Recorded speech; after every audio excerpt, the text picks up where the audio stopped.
Patuloy na pinag-uusapan online ng kumakalat na balitang umano'y lilipat na raw sa ibang network si Vice Ganda. Matapos itong may ugnay sa mga espekulasyon tungkol sa posibleng paglipat sa ibang network. Gayunpaman, muling binabalikan ngayon ng netizen ang matinding pahayag noon ng Angkabogable Star tungkol sa kanyang loyalty sa ABS-CBN. Maaalalang noong February 15, 2023, ang huling kontrata nito sa ABS-CBN.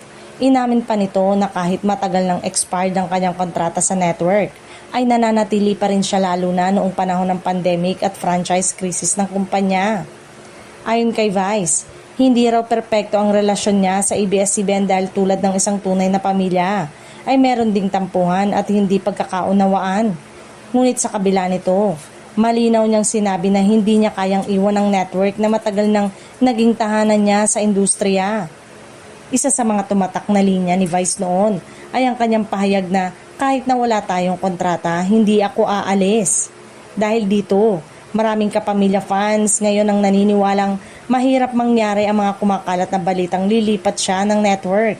Lalo na't ilang beses na niyang ipinakita ang kanyang loyalty sa ABS-CBN sa gitna ng matinding pagsubok ng kumpanya. Nagpasalamat din noon kay Vice dahil sa pananatili nito sa network kahit walang kasiguraduhan ang sitwasyon ng ABS-CBN noong mga panahong nawalan nito ng prangkisa.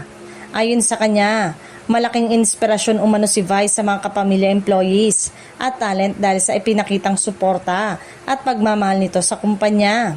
Sa ngayon, wala pa rin kumpirmasyon mula kay Vice Ganda o sa kanyang kampo tungkol sa mausaping network transfer.